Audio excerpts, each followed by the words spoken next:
मीच ह्याच भागामध्ये येऊन काय काय सभा घेतल्या आणि काय काय केलं ते माझं मला माहिती आहे आणि तेव्हा तुम्ही माझं ऐकलं.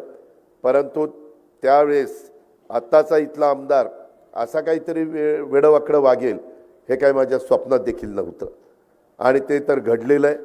आज त्याला काय वाटतं म्हणजे मला माहिती नाही.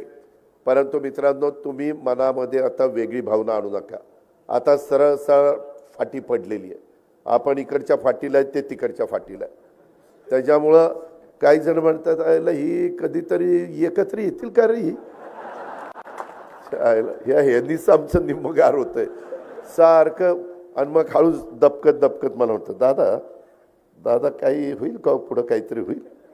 म्हणजे अजूनही लोकांच्या मनामध्ये तशा प्रकारची शंका आहे. मित्रांनो, मी आपल्याला स्पष्ट सांगतो, ह्या सगळ्याच्या बाबतीमध्ये मागं मीच तुमच्याकडं डॉक्टर अमोल कोल्हेंना मतदान करा अशा प्रकारची विनंती करायला यायचो. मी त्यांना दुसऱ्या पक्षातनं घेऊन माझ्या घरी नेऊन पक्षाचा प्रवेश देऊन तिकीट देऊन मी दिलीपराव वळसे पाटलांनी जबाबदारी दिलीपरावांच्यावर मी जुन्नर खेड आंबेगावची जबाबदारी टाकली होती. माझ्यावर मी भोसरी शिरूर आणि हडपसर ह्या तीनची जबाबदारी घेतलेली होती आणि त्या प्रकारे आपण ते सीट निवडून आणलं.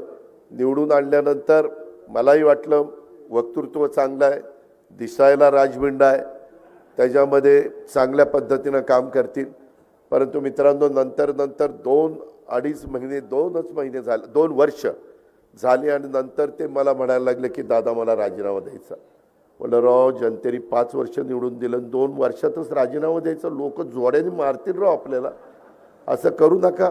काय अडचण काय नाही, मी कलावंत आहे दादा, माझ्या वेगवेगळ्या प्रकारचे नाटक असतात, चित्रपट असतात, त्याच्यावर परिणाम होतोय दादा.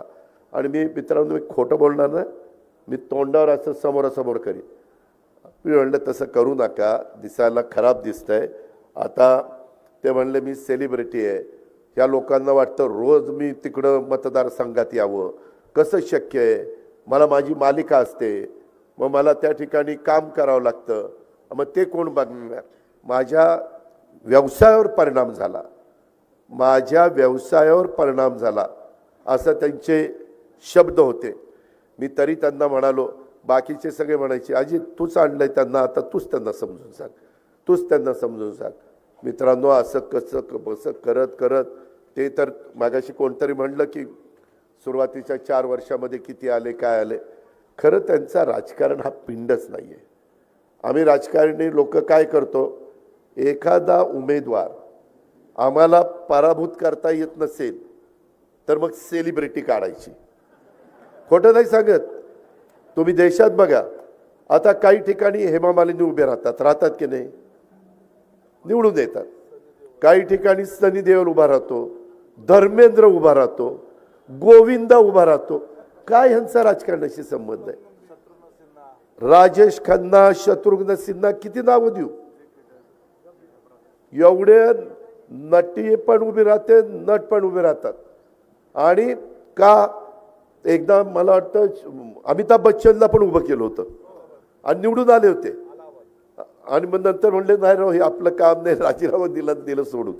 मित्रांनो, शेवटी त्यांना त्या भागातली विकासाची कामं करायला आवड आहे का. थोडे दिवस आपल्याला पण नवीन माणूस आला, चांगला दिसायला विसायला पिळबिळ मिशावर मारला की काय दिसतंय राजबंडा घडी, आणि ते आपण देतो, बटणं दाबतो. त्याच्यात आमच्याही चुका आहेत.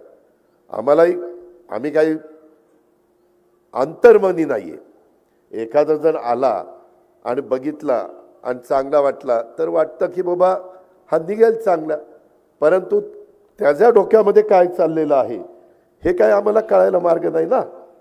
तसं आपलं झालंय. आता पुन्हा मध्ये मी शिवजयंतीला मला भेटले 19 तारखेला. म्हटलं का हो डॉक्टर, मागं तर म्हणायचं राजीनामा द्यायचा ना, आता परत दंड ठोपटले. नाही म्हणले दादा, जरा वाटायला लागलं परत उभं राहू. अरे असं कसं चालेल. मी पुन्हा सांगतो की उद्याच्या लोकसभेच्या निवडणुकीच्या निमित्तानं कदाचित डॉक्टर कोल्हे म्हणतील हा त्यावेळेस मी दादांना तसं म्हणलं होतं आणि त्याच्यामुळं दादांनी सांगितलेलं बरोबर आहे, पण आता मात्र मी काम करायचं ठरवलं. अजिबात नाही. आत्ता पण जोरात वेगवेगळ्या ठिकाणी त्यांना ज्या जागा लढवायच्यात ना तिथं 3-3, 4-4 दिवस ते प्रयोग त्यांचा चाललेला आहे. 3-3, 4-4 दिवस आणि त्याच्यातून एक वातावरण निर्मिती चाललेली आहे.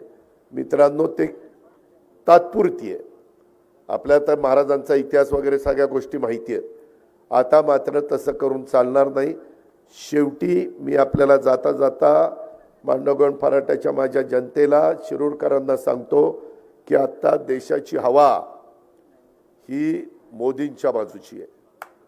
ही वस्तुस्थिती आहे. मोदी की गॅरंटी सतत ते सगळीकडे सांगतायत.